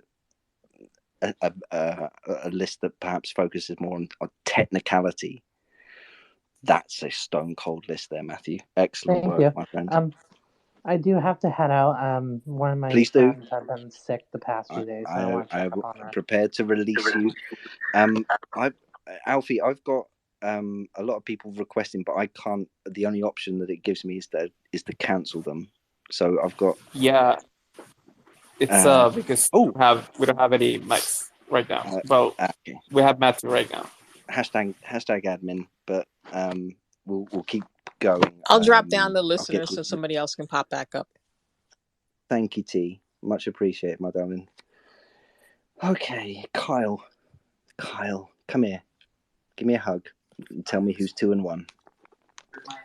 Okay, so my number 2 is Margot Robbie for Suicide Squad. Okay. I think that her Harley Quinn Brooklyn accent, remember, I'm not an expert on accents, so I don't know how good it is, but I just think it is good. And it's good enough. Yes, and it is iconic now. Like, I cannot see her outside of that role. I think a lot of people had that issue seeing Babylon, but I think she nails it. And my number 1 is Zoe Saldana as Neytiri in Avatar. It's technically cheating, but I will allow you to continue. How's it cheating? I mean, what accent is that? Well, Andorran accent. What are you talking about? Oh, I'm so sorry. It's a Na'vi. It's Hollywood is littered with examples of the Na'vi accent being used outside of one particular franchise. All right, listen. Well, what I think what's interesting about this accent is that they actually had Zoe Saldana come up with some of how she pronounces it, and that actually was how they developed the accent for all the other actors. So all the other actors that came on board ended up having to copy what Zoe did with her accent. So no, that is the right answer. That's the right answer. I have to say this very quickly. Stephanie, our friend, our best friend, she did have another number 1. She had another choice for number 1, and I loved it. But I said to her beforehand, you can't use it because if someone else used it, I couldn't say. Her argument was that Paddington is actually technically an accent because he comes from deepest, darkest Peru. Therefore, he's speaking with a flawless British accent. Facts, just facts. I mean, how can you argue it? I mean, it doesn't count. It doesn't, and I don't have the time. Yes, to it get does. into Of course, it doesn't count. It doesn't count. It doesn't count because he speaks in that accent before he comes. Both his grandparents speak in a British accent. His accent is the natural. No, I'm not. Why am I talking about Paddington? All right, I've got to get to so many people. It should be on someone's list. It got a mention though, didn't it? Okay, Skadoosh, I gotta go. It was Good great boy. talking to you. Good to Keep see up you, the brother. good work, guys. Everybody, love you all. Love you, brother. Happy Thursday. Happy Thursday. Who And celebrates Thursday apart from the Vikings? I mean, it's one more day that closer to Friday. So fair enough. Yeah, that is Where on TGIF. So Friday says hello. oh, look at me! I'm in Friday. Have a good weekend, everybody. Love you, Carl. Thanks for your list, brother. Let me go, Aaron. Bring it home for me. Give me your 2 and 1, please. Are you going? Is Lincoln making an appearance here? What would I do without you? Go back to ripping off mob dealers? Now, yes. No, you complete me. You're garbage. Me. Don't talk like one of them. You're not. Even if you'd like to. Now, are we classifying him as just generic American accent? Is it a specific? No, accent? who's he based on again? What's his bloody name again? Tom Waits. Tom Waits. Where's he from? Oh, that's a good That's where question. he's based on. Wherever Tom Waits is from, It's that's where he's based. It's definitely not Brooklyn, but I guess we could say Gothamish. I don't know, but Gotham-ish. Yeah. If you haven't seen it, Ryan, you do me a massive favor, brother. If you can just post into the nest. It's the Tom Waits interview. If you put into YouTube Tom Waits the Joker, you will see where Heath Ledger got his accent for the Joker. And it will make the hairs on the back of your neck stand up. It's one of those. It's really good. All right, what's number 1? Hang on, just queuing it up, guys. This is the first one that came to mind as soon as this space was mined. Why can't Mine. Fucking YouTube, seriously. Fucking YouTube, right? Fucking YouTube. No one cares about Revlon. Fuck off. I mean, someone. I don't know does. how this is going to go, but let's see how it plays out. So, oh, my internet is sucking balls. Here we go. Ich befürchte, dass keiner von Ihnen ein einziges Wort Deutsch spricht. Es sind Freunde aus Italien. Dies hier ist der hervorragende Sensationsdarsteller Enzo Gorlon. Ein sehr talentierter Kameramann, Antonio Margheriti, und Antonios Kameraassistent Dominique Just wait for it, guys. It's worth the payoff. Signori, questo è un vecchio amico mio, Colonnello Hans Landa della SS. Buongiorno. Oh, thank God. That always makes me laugh. Oh, thank God, because I thought you'd gone down some weird alternative. You just had to wait for it, guys. You just had to wait. Oh, thank God for that. Number that one just made with the bullet is Buongiorno. Buongiorno. Buongiorno. Inglourious Bastards. Arrivederci. Arrivederci. Okay. All right, another Brad Pitt. Bullet. All right, dude, that's fantastic. All right, you went Brad Pitt in Inglourious Bastards at 1, Heath Ledger in The Dark Knight's The Joker at 2, the Penguin, Colin Farrell in The Batman at 3, Robert Downey Jr. in Tropic Thunder. That should have really been number 1, but what's his real name? Lance something, isn't it? He's the dude playing the dude disguised as another dude. Lance Harpoon or something like that. And then number 5, he's thrown in the Pope's Exorcist, Russell Crowe. Yeah, whatever. But, you know. No. Listen, dude, I'm interested. I'm intrigued to see it now. All right, okay. Thank you so much. I'll drop down. Love you all. Have fun with brother. my wife. Enjoy my wife. Enjoy my wife. Enjoy my wife. Love you all, guys. I'll just listen. Love you to pieces. All right, this is what I'm gonna do. I'm only gonna do 4 more, and we're gonna fucking rattle through it. We're gonna really rattle through it. Oh, fuck yeah! I tell you what. I'll do every one and as quick as I can. I see if I can do this in about 10 minutes. Let's just see what this space is like on crack. Ryan, give me your list. Number 5. All of them? All of it at once. Give it to me. All right. Number 5, I've got Keanu. If this is like bad, because I just Keanu Reeves and Dracula. Oh, wait, that's good. That's really good. That's awful, but so good. Excellent choice. Number 4. Natalie Portman and Jackie. No, I thought when Kyle said Natalie Portman earlier that Jackie was coming up. You mean this? No, she did he a went good... the other way. He Yeah, went he the went other the way. other way. Yeah, he fucked it. Number 3. Saoirse Ronan in Lady Bird. Now that's good. Because that's a true American accent, and if you didn't know any better, you'd think that was her real voice. I think she's one. Her and Little Women as well. I think she's an unsung hero in terms of ears for accents. Perfect choice. Okay, 2 and 1. No, you forgot. Or 2 and 1. Mia Goth and Pearl. Now I haven't seen this, but I've heard people talk about it. I've heard people especially talk about when you it. hear her real voice. Yeah, it's like British, isn't she? Yeah. Very, very almost childlike. Okay, and number 1. Daniel Day-Lewis in There Will Be Blood. Now, it's taken some time to get there. Yes. Yeah, I think he said that's supposed to be John Huston. That's very interesting. Okay, brilliant. That's your 5. Thank you so much, dude. I haven't said hi to Anna. Anna, it's been a long time. How are you? Hello. How are you? I'm well. How's your ridiculously handsome and multi-skilled husband? Husband? He's well. He's sleeping. I bet he gets 8 hours of sleep every night as well. Just drifts off. Doesn't even spend his time worrying about. This is the things. good when you are working from home, so you can stay a little bit long at night, late. No. But unfortunately, the people who are working in the office, they should be there at one point of the time. So it's infuriating. Do you have a list for me? Have you got number 5? Yes, I have. Number 5?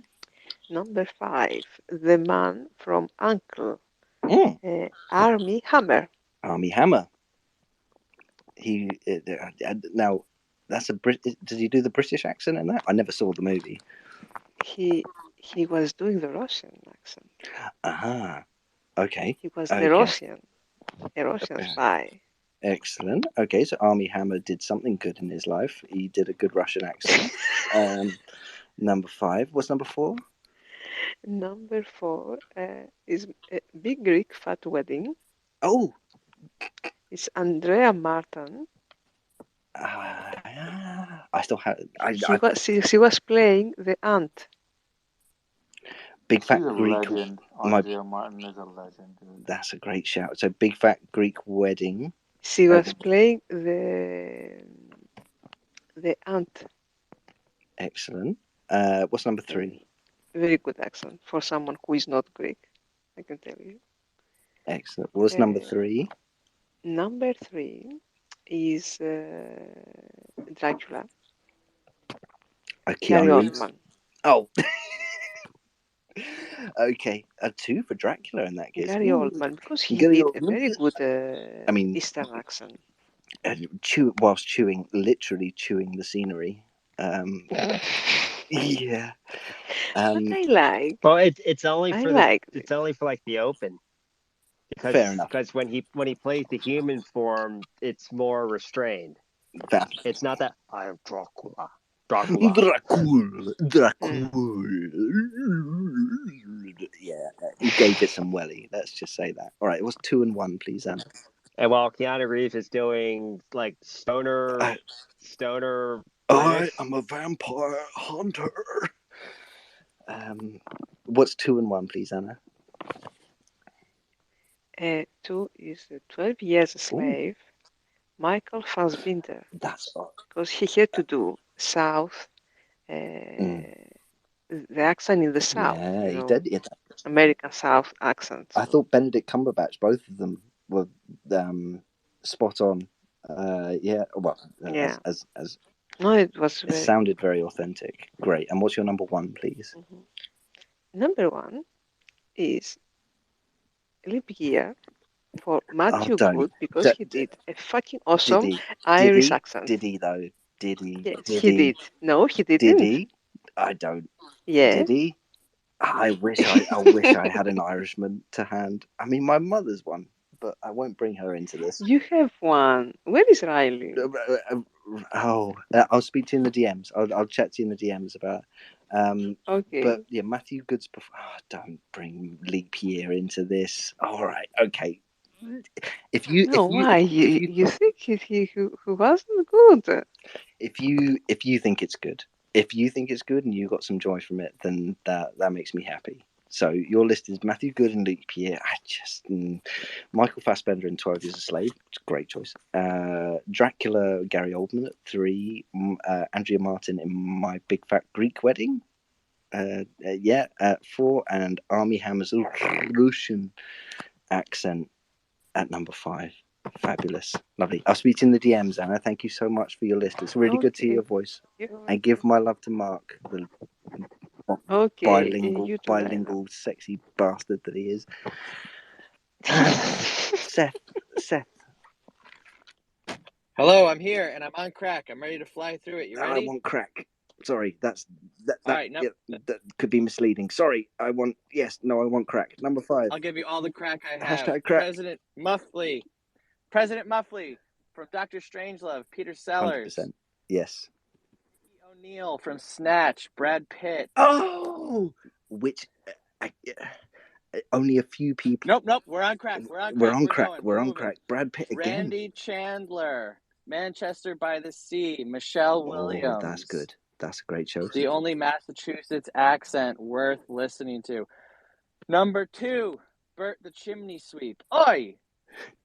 What, Mary Poppins? You just don't pronounce the first letter of every word, and I've got to make up a poem off the top of my head. Number 1. Oh, don't you know? It's Marge Gunderson from Fargo. Now. Wow, great job. I mean, I'm so glad it came up. It's been in my honorable mentions for a long time. You know. And that's difficult. How can you have a space on accents and not do anyone from Fargo? Yeah. Because again, it's very hard. I guess when we were talking about transatlantic accents, whereby there's so much of perhaps the west coast of England combined with kind of eastern northern America, kind of, the Stephen King territory, basically. Or everyone tired later. Yeah, it's. All right. Since I went so fast, I have one more for you. Are you ready? Go on then. All right. Wait. Give me 1 second. Oh, lovely, mate. Yeah, nice. Oh, great shout. Oh, good one. Yeah. Oh, see, the thing about that one is, that's you. That's very good. It's got the stuttering, Moranity, like just stuttering Moran. Can someone please go look up Moranity? Also, by the way, if anyone clocked the joke in the new episode of Ted Lasso where he asks Coach Beard what's today's wordle, and he says ethic. I'm dropping down to a listener. Thank you, brother. All right, Joanna, give me your list, please, darling. Number 5. Number 5 is Toni Collette in The Sixth Sense. Excellent. Ooh. I heard Toni Collette. I said excellent, and then you said The Sixth Sense, and I was like, oh, that wasn't what I was thinking of. Great shout. I actually kind of struggled with this because a lot of the names I wanted to put on this list were for TV. Mm-hmm. Because I feel like I've been impacted by better accents on TV, but I still have a list. Number 4. Number 4, Christian Bale in The Fighter. That's a great one. And the honorable mention to Amy Adams in that one too. Yeah. Oh yeah, for sure. And Jackie Weaver.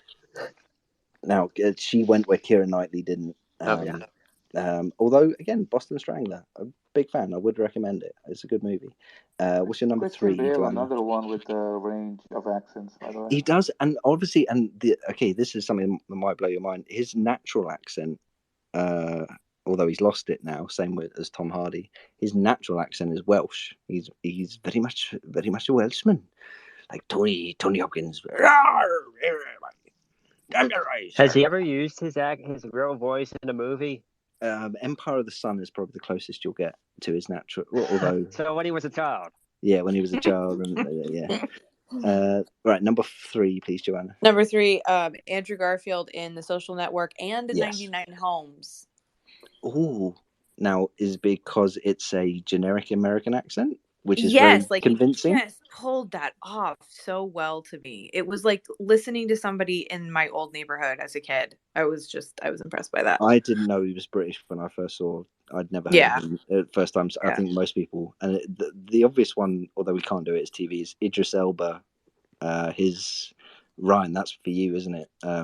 There's everybody on The Wire, even Dominic West. McNulty. Yeah, Dominic West. Yeah, that. Oh yeah. Yeah. Okay, 2 and 1, please, Joanna. 2 Heath Ledger for 4. everything, but I specifically put down Dark Knight and Brokeback. Okay, fair enough. And number 1. Number 1, Daniel Kaluuya in Get Out and Nope. Okay, yeah.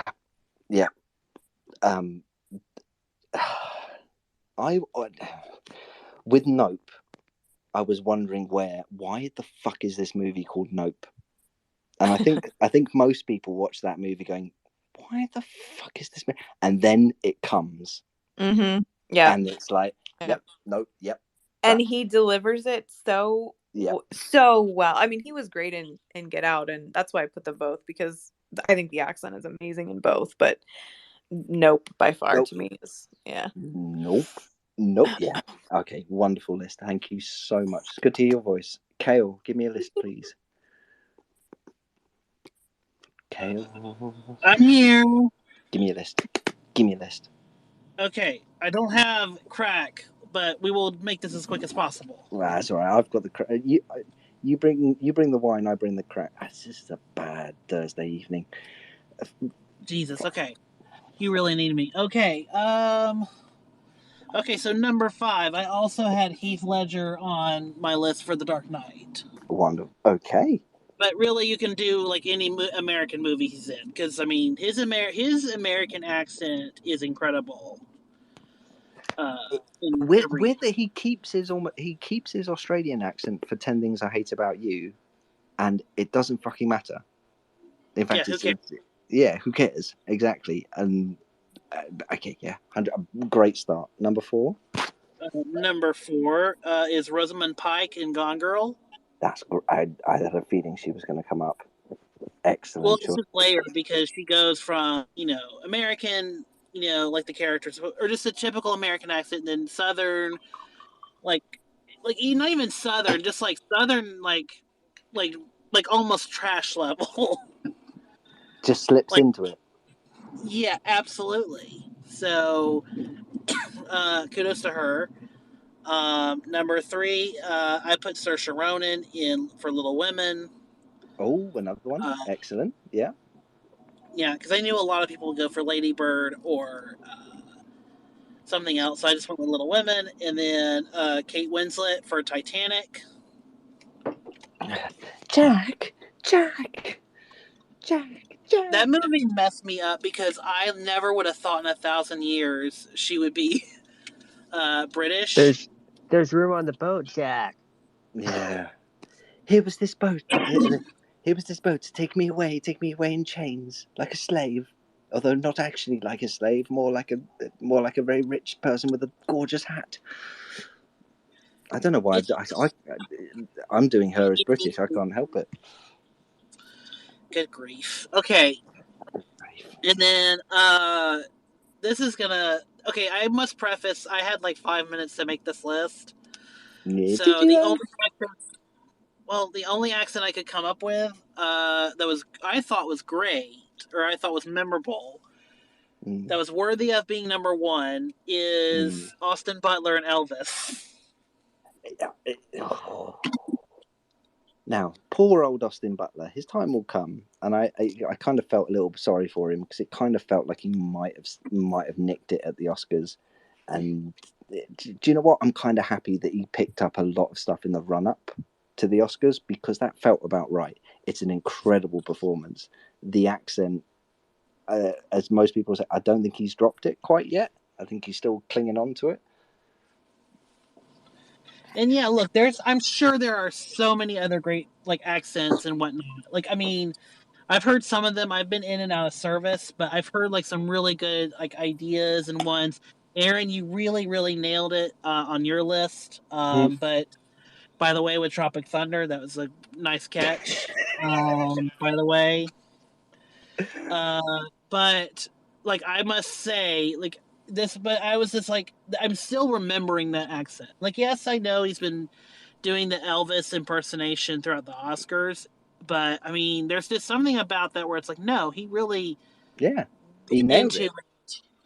Yeah, he nailed it. And like we said at the beginning, sometimes there's a difference between an impersonation and an approximation, and sometimes there's just someone who just embodies it, just absolutely nails it. I think I would say it's a 5-star performance in a 3-star movie, and unfortunately it loses 2 stars for fucking Tom Hanks and his fucking attempt at an accent. God bless him. That man is a saint. I mean, it's memorable though. You remember his you remember his Tom Parker. Absolutely. All right, so yours was Austin Butler at number 1 for Elvis. Number 2 was Kate Winslet in Titanic. Saoirse Ronan in Little Women at 3. Gone Girls, Rosamund Pike. And Heath Ledger in The Dark Knight and or any other movie. That's a great list. Thank you, brother. Good to hear your voice. Please don't ever ask me to do accents. I'm not good at accents. Okay, I won't. Can't do it with this voice. Can everyone write that down? New note. Kale's weaknesses. New entry. The only one I might could pull off. Accents. There's only one that I might could pull off, but I'll save that for a party trick one day. You tease. You absolute. There's only one that I might could pull off. All right. I'm sticking that. I'm sticking that one in my back pocket for later. Thank you, brother. No problem. Maladin, your list, please. Yes, I am back. Okay, sorry, there was a patient emergency, so I am now free.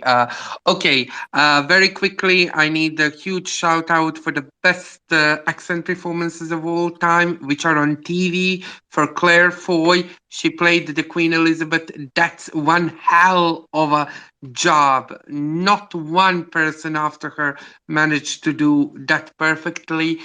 And my man, one of my favorite actors on TV, Matthew Reese, who played Russian playing American. In The Americans. Yes, in The Americans. I adore that, so I had to go just to mention.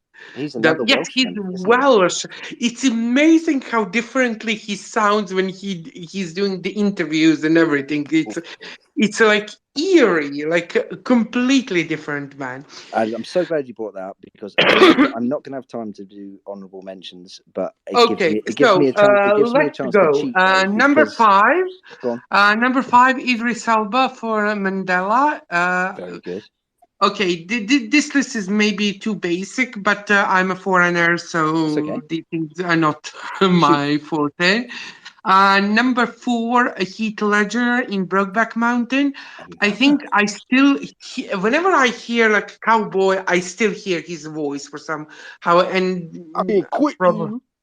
I don't know how to quit you. Oh, sorry, no, I haven't got the gruffness. I can do the broken. I can't do the gruffness. Yeah. Philip. Okay. So number 3. Philip Seymour Hoffman for Capote. Now that's good. Also, Toby. I thought Toby Jones did a good Capote as well. Mm-hmm. That's an excellent shout. Philip Seymour Hoffman, great shout. No, number 2. Number 2. Now I'm going with my queens. Number 2 is going Meryl Streep. I know this is. Body of work. So whichever you choose, the Sophie's Choice is probably the one, but she has done so much, and I think her accent in The Iron Lady was best part of that. I'm so glad you mentioned. Yes, Iron Lady. So that was the best part. And the one woman. For number 1, the one woman who can do everything: German, French, Irish, American from New York, American Kate Blanchett. Choose whatever you want. You're not going to miss. Irish in Veronica Guerin, French in The Monuments Man, German in Tar, New Yorker in Blue Jasmine, and Catherine Hepburn. She played everything. So yeah, Kate Blanchett for the body of work. Fabulous. And that's my list. You're 1 to 5. Kate Blanchett in Anything You Fucking Want. That's what I've written down here. All right. 2, Meryl Streep, most likely in Sophie's Choice, but I'm going to go with actually Iron Lady because that gives her 5 different selections for tonight. Philip Seymour Hoffman in Capote. 3, Heath Ledger in Brokeback Mountain at 4, and Idris Elba as Mandela in, I believe that's The Long Walk to Freedom, I think, isn't it? Or is that, or I got that one wrong? Yes, that one. I mean, The Wire, but yeah, that one. Yeah, I mean, yeah. Okay. Fahad, what were you saying? Sorry, I cut you off, bruv. No, I was just making a comment that her as Guardian as a Hela was also pretty good. That's a great shout. An excellent shout. All right, whilst you're here, Fahad, brother, give me your 5. All right. My 5, I'll start with the 2 shitty ones and then I'll go with the good ones. Okay. So my shitty one was Michael B. Jordan in Black Panther. Is he doing an accent? He is. He's trying to play this kid from the hood from Compton. Okay. And he really misses there. And I was really disappointed because he's actually from Newark, New Jersey, which is quite similar when it comes to the way he was speaking. But it was like that part of the movie annoyed me so much. I really hated Black Panther when I first watched it. Now, dude, that's the first criticism I've heard of that, and it's good to know because that comes from a real place. That's good. All right, number 4. Number 4, another shitty one is I think Leo DiCaprio in Blood Diamond. Oh, now tricky. Yeah, another and one. I also think Leo is not very good at accents in any way. I don't think he is either. I think as long as he's staying safe, he's okay. I would say maybe of all the attempts at an accent, that might be his best, which isn't really saying something because also in the process of this, like I said, I watched a little bit of Gangs of New York. I don't know what he's going for in that either because it's a bit painful. Let's get back to. I think they just let him do whatever they want. And can I play a 20-second clip? You can. Time? Go for it. Go for it. Because I think I would be explain it better. It needs the context. Go on. Yeah. Are you a knock? Sorry? Are you a knock? A knock. I don't know what that is. A knock. Am I speaking Japanese? Yeah, listen to him. I'm going to sound it out for you. Are you? Or are you not? Not? A knock. Like Johnny Depp in 21 Jump Street. I see. Okay, a narc. A narc. So, and that's what am I saying? Of course that's. So I'd say the entire Mullins family with the Boston accent and the heat. So that's my number 3. I think Bill Burr is kind of cheating, but I always thought that was Mark Wahlberg's brother. I thought that was Donnie Wahlberg. But it's not, is it? No. But he is in that movie. Yep, and Michael Rappaport is a New Yorker. And he's doing That's it. I mean, Michael Rappaport and definitely can't do accents. Yeah. All right. Good. Okay. So hang on. We're going with dude from The Heat. Yeah. Are you or are you not? Number 2. Since I had Heath Ledger, but since so many people already did, I had an alternate. I would go with Angela Bassett in Wakanda Forever. Okay. Now. Okay. Oh, okay. As she deserved perhaps more recognition than she has received it finally now. Dude, her whole entire monologue in Wakanda Forever. I was not a big fan of the movie itself, but Angela Bassett was just killing it in every scene in that movie. I remember growling at points where I was listening But just listening to that speech, I could feel a growl coming in the back of my throat. There's a visceral fury and power and sadness that comes out in her, and while she's doing an accent, as you say, exactly, it's unfortunate she didn't get recognized. I think just it wasn't her year, as it hasn't been her year, but it doesn't take anything away from the performance. The performance is still there. What's your number one? Again, since a lot of people already said Meryl Streep from Julie and Julia, I'll go with Margot Robbie from Wolf of Wall Street. Okay, perfect. I mean, it's the same accent as with Suicide Squad, pretty much, isn't it? It's a Brooklyn accent. I mean, is it a good Brooklyn accent? Yes, the one in Wolf of Wall Street definitely is. I don't know if Suicide Squad she's actually doing a Brooklyn accent, to be honest. A bastardization, one might say. All right. Okay, Margot Robbie's got more than a few votes on here. All right, so your 5 was Margot Robbie in Wolf of Wall Street at 1, Angela Bassett in Black Panther Wakanda Forever at 2, the entire Mullins family from The Heat, Leonardo DiCaprio in Blood. Oh no, I was going to give it a go. South African. Oh mate, fucking prawn. It's so New Zealand, like Kiwi. It's weird, isn't it? Kiwi, Welsh, Indian sometimes, or Pakistani, and fucking South African. There's a through road. There's a through road between all of those accents. Thank God it's actual real Hollywood actors who get paid money to deliver these lines, because no one said Michael Sheen yet. I'm kind of getting upset. Let's see what happens. Thank you, Fahad. Tero, what's your 5? Hello. Yeah, I'm gonna do it quickly. Thank you, brother. I also had Fargo first, but I threw it away. But that was the first thing that came to my mind when I saw the word accent. Anyway, my number 5 is Kate Nelligan from The Prince of Tides. Oh, very good. Okay, what is the accent? English, and she has lived in Canada. You know, and she does a perfect Southern accent. Wonderful. What's number 4? It is Hong Chau in Downsizing. Oh, I haven't seen that. Her parents are Vietnamese, but she, learned it from her parents. She doesn't speak like that at all. She has that native sound. Yeah, but yeah, she has been listening to her parents all her life. So lovely. Number 3, Kevin Kline in "I Love You to Death." I haven't seen that. What accent I is he thought doing? maybe French Kiss or this one. Both are over the top, but it's really funny. What accent is he doing? Italian American. Of course. Oh, now. Okay, good. I can already hear it almost. Number 2. No list is perfect without Meryl. Of course. So I think no one has said "A Cry in the Dark," so that gets my vote. That's 6. That's 6 individual performances. Okay, fabulous. What's your number 1? And number 1 is a bit cheating because it is 3 people, but the whole band in "This Is Spinal Tap." Now, yes, it is cheating.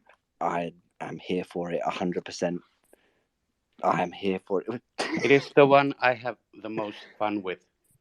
What do you call that one? Oh, this one. This one's called "Lick My Love Pump." Yeah, Lick My Love Pump. It's a beautiful song. It's great. It's wonderful. And not Ian St. John. What's his name? Christopher Guest. Harry Shearer. Michael McKean. Yeah. That's the one. Michael McKean. That's the one. Fabulous. All right. That's great, brother. Thank you so much. Abhijit, thank you for holding so long. Abhijit, give me your 5, please. Yeah. Also, hang on. Can I just cause a little bit? Our friend here, Fahad, I believe, is of Hyderabadi descent. Can you do a Hyderabadi accent? Me? Yeah. Oh, maybe I can do. It better be good, man. If it's not, then that's gonna be a problem. Look, man, I can try. Go on, try. Because listen, none of us are going to know other than Fahad if it's good or not. So you have a complete echo chamber. Go on, do a Hyderabadi accent. क्या करती तू कैसी बातें करता something like that. I give it 2 out of 10. Oh, now shit. don't be disheartened, my brother. Apparently, it's hard for Hyderabadi people to do Hyderabadi accents these days. I've looked into it. Give me your 5, please. Number 5. Number 5, Brad Pitt in Snatch. Perfect. Okay, another vote. Do you like Periwinkle Blue, boys? Do you like Periwinkle Blue? Periwinkle Blue. What, like proper fucked? Yeah, that's a great shout. Okay, great start. Brad Pitt in Snatch. Number 4. Number 4 goes to Forrest Whitaker in Ugandan accent, playing Idi Amin, the last king of Scotland. Another vote, specifically for that one, for Last Kingdom of Scotland. Yeah, for Forrest Whitaker's Idi Amin. That's the second vote for that. Great. Number 3. Philip Seymour Hoffman in Capote.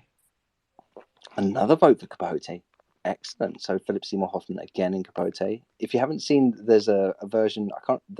What was the film called? There's another version of Capote with Toby Jones, where he really sinks into it. I think it's anything that's got Toby Jones in it, I will always promote.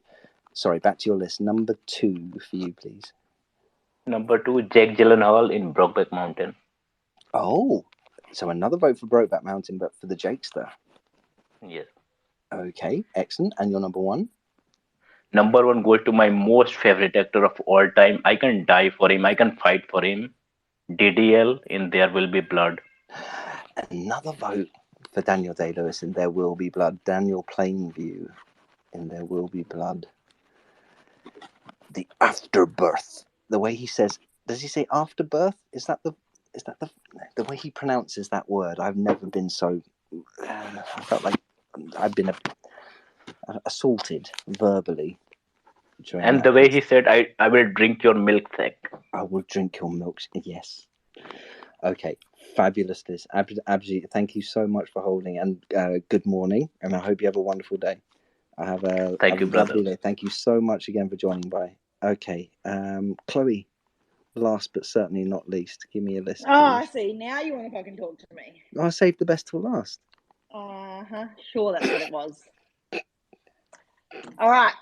First, you're going to hear a lot of angry Spanish radio right now. Okay? Prepare yourself. Yeah. Secondly, you need to make me a promise.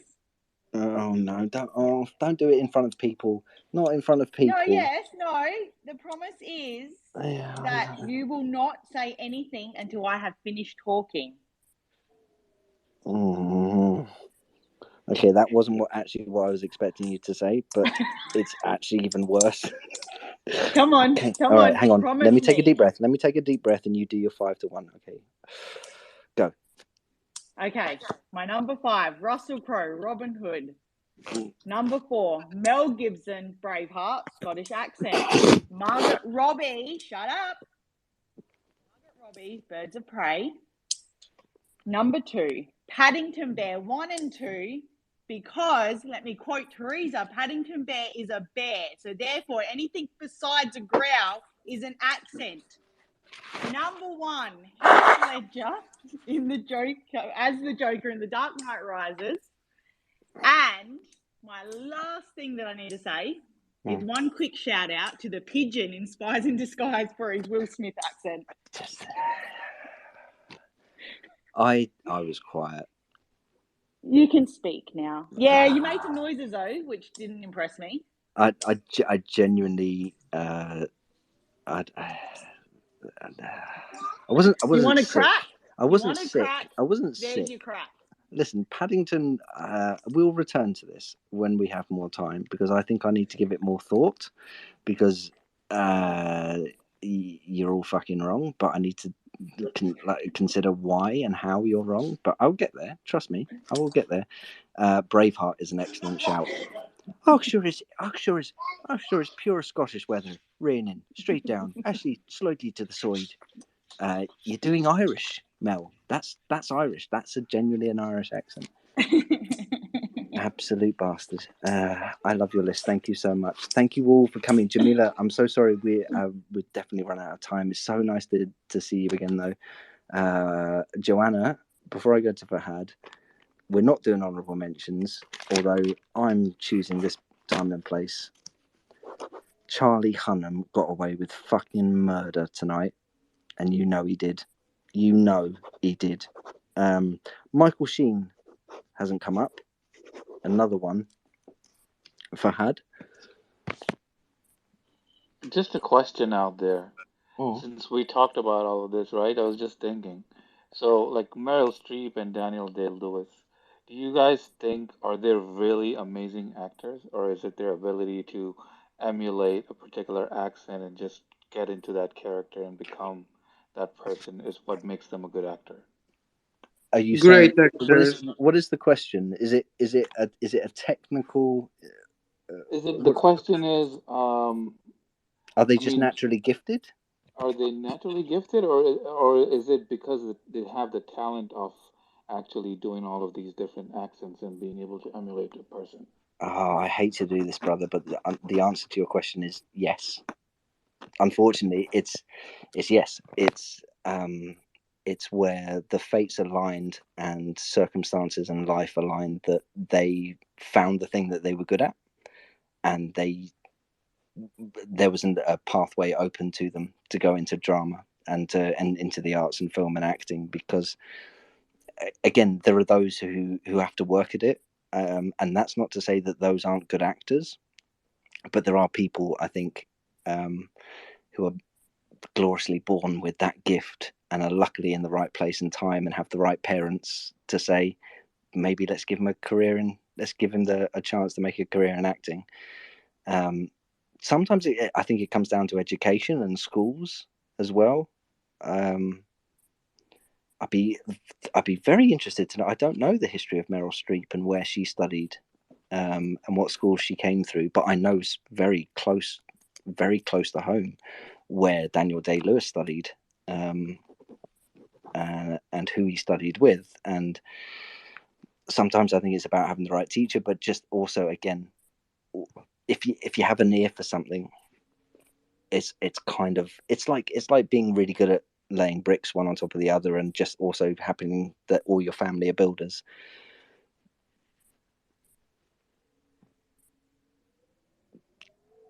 Although open to other interpretations. Did Meryl graduated from Yale? Or did I invented that in my brain or something like that? I think she's a Yale graduate. I'll have a look at that. Guys, I've gone over 37 minutes, although to be honest, with the movie ranking on Crack got through some lists at some speed just then. So thank you all for waiting. To Makolokia, who's just joined. Nice to meet you. I'm sorry we're just closing the space now, but we'll be back again soon. We talk about lists and we talk about movies and we talk about the things that we love. Tonight's list has pretty much proved that Tom Cruise shouldn't attempt accents, and it should be left to the likes of Daniel Day-Lewis, Meryl Streep, and Robert Downey Jr. Oh, and Heath Ledger. Oh, and Philip Seymour Hoffman. Oh, and Idris Elba, and Dominic West, and a number of other people. Let's close that there. Any more for any? Oh, hang on. One last thing. And I love that we have Abhijit and Fahad in for this. I rewatched Slumdog Millionaire this week. Do you remember when the posters came out for Danny Boyle's Slumdog Millionaire? Do you remember what the posters and how it was marketed? The feel-good movie of the summer. The feel-good movie of the summer. That is the most depressing fucking movie that's ever made. I'm not kidding. It's horrific. Like I'd rather have watch nothing good to say about that movie. I'm sorry. Oh, dude. Can we get into that at some point? Dude, I would love to get into that, because I read Q&A when I was in India. I was in India from 2007 to 2009 at different points, and I read Q&A there, and then I saw the movie. Okay, let's get into that at another time. I'm intrigued to talk about Slumdog Millionaire. I didn't like that movie. Okay. There you go. We are going to open that up. We're going to open that up properly and talk about that because, Jesus Christ, top 5 movies that were marketed one way and should have been held over their feet over the coals for doing so. It's not a feel-good movie. Jesus Christ. Still crying. Guys, thank you so much for your time this evening. I love you all. This has been fun. It's been movie accents. We'll do something a bit more, I don't know, serious next time. We will, I promise. In the words of Robin Williams as the big blue dude in the best movie ever made, apart from Arrival and In Bruges, but bye-bye now. Bye-bye. Bye-bye. Bye-bye now. Bye-bye. Bye-bye. Watch Ted Lasso.